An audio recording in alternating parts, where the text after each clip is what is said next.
నమస్తే 360 degrees updates చూద్దాం. స్థానిక సంస్థల ఎన్నికలపై TPCC chief Mahesh Kumar Goud hot comment చేశారు.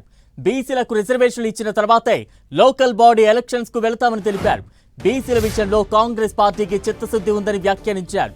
వారికి మేలు చేయడాన్ని బీఆర్ఎస్ బీజేపీ తట్టుకోలేకపోతున్నాయని ఆరోపించారు. బీసీలకు 42% రిజర్వేషన్లు ఇచ్చేందుకు కట్టుబడి ఉండామని స్పష్టం చేశారు మహేష్ గౌడ్.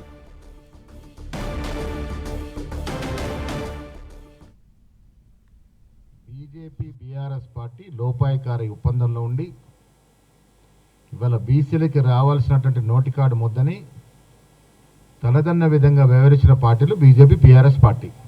మా చిత్తశుద్ధిని ప్రశ్నిస్తూ ఉన్నారు. మాకు చిత్తశుద్ధి ఉంది కాబట్టే కామారెడ్డిలో డిక్లరేషన్ ఇవ్వగలిగినాం. అధికారం రాగానే చక్కచక్క దీని మీద చర్యలు చేయగలిగినాం. 3 చట్టాలు తీసుకెళ్ళగలిగినాం. కేసీఆర్ విధించిన క్యాపుని అధిగమించగలిగినాం.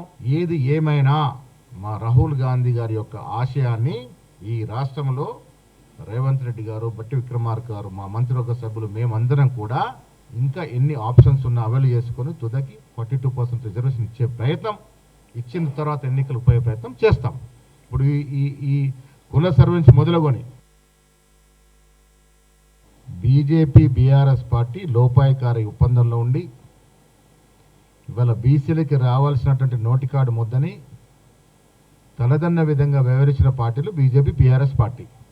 మా చిత్తశుద్ధిని ప్రశ్నిస్తూ ఉన్నారు. మాకు చిత్తశుద్ధి ఉంది కాబట్టే కామారెడ్డిలో డిక్లరేషన్ ఇవ్వగలిగినాం. అధికారం రాగానే చక్కచక్క దీని మీద చర్యలు చేయగలిగినాం. 3 చట్టాలు తీసుకెళ్ళగలిగినాం. కేసీఆర్ విధించిన క్యాపుని అధిగమించగలిగినాం. ఏది ఏమైనా మా రాహుల్ గాంధీ గారి యొక్క ఆశయాన్ని ఈ రాష్ట్రంలో రేవంత్ రెడ్డి